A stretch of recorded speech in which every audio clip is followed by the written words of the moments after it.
This book was severely water damaged as part of the flood, and you can sort of see the way that the covering cloth on the book is warped and no longer attached. So what we're going to do for exhibit is to very carefully take it apart. These original sewing threads are going to stay in the box with the book. We were very fortunate to be able to hire 2 conservators and 2 conservation technicians to carry out the treatments and all of the aspects of the documentation that needs to be done. This is a ring binder from the Franchini School. There's about 200 of these ring binders. Almost all of them got wet during the flooding. So we have to remove them from what's left of the ring binder, which is not much.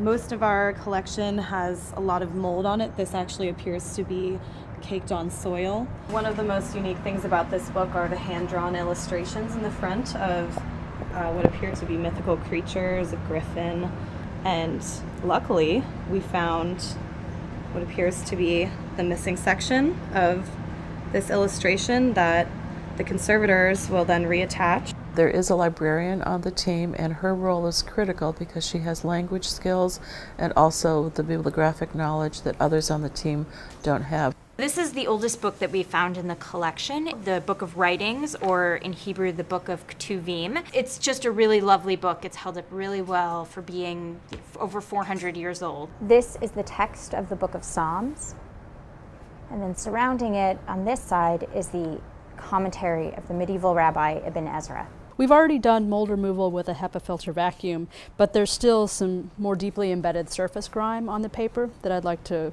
clean up before we start washing. What I'm using for surface cleaning is a kind of a sponge called a soot sponge or a chemical sponge. It was developed for cleaning soot or ash off of fire damaged materials. The title page is currently in 3 pieces. So with this book, we're going to vacuum it to get the mold off of it, disassemble it. It'll look much more complete when it's finished. You can really see the water damage, possibly from the flood in Baghdad. I'm hoping that the bath will reduce or eliminate this tide line. We only have 4 or 5 sections in the bath already, but you can see that the discoloration is coming out into the water. I've never washed a book this gross before.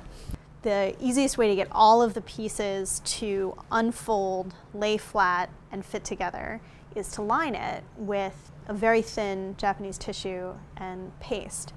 You have to test the media, all the different inks on the page, to make sure that they aren't going to run or get damaged. So the first test is to take a very thin piece of blotter, wet it up with a dot of water, and blot against the ink. And as you progressively get a larger and larger area with solvent, you'll see if the ink is reactive.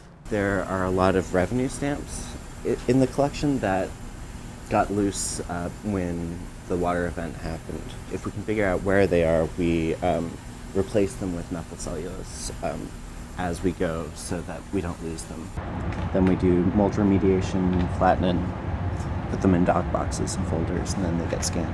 The first step to doing a wet lining is spraying up the paper so that everything is very relaxed, so that I can align all of the tears and get all of the pieces to fit back where they originally were.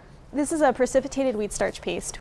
The next step is brushing this very thin tissue out. I lay the tissue paper down on the object, and then I squeeze out all of the air bubbles and most of the excess water. After I turn it over, I can remove the Polytex that I had been using as a support, and then I bring a blotter over to remove the excess moisture and start the drying process. The entire book went through 5 baths, and the final bath had almost no yellow, so I knew that most of the acidic contamination had been washed out of the book. I can already see that the very dramatic tide line that was there when we started the bath is gone.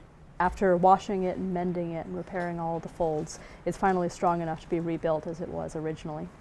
This is a traditional sewing frame, and it's a way of holding the linen cords in perfectly straight lines so that you can sew each gathering of the book onto them. When a book is sewn, of course, the threads are up at the inside the fold of each gathering, and so a book is fatter at the spine than it is in the rest of the text block. And what that does is it makes a book kind of wedge-shaped. So in traditional bookbinding, the text block is further shaped in what's called a job backer, this machine. I'm looking to make certain that the book is swelling evenly from both sides. I'm not going to do that much shaping on the book because my book is old and fragile. After mold remediation, we took the illustrated frontispiece. These pieces will be moved back into their location based on the lines of the illustration, mended on the back side. We have numerous bags of fragments containing everything imaginable in this collection, and we sifted through all of the fragments, but unfortunately we didn't find any more of the illustration, but it took us about 20 hours just to go through them. Now it's dry, and the tissue is holding all of the 3 pieces together. I'm going to go in and fill these losses here and the holes here. In order to get all of the custom fills for these losses, we make what we call a map.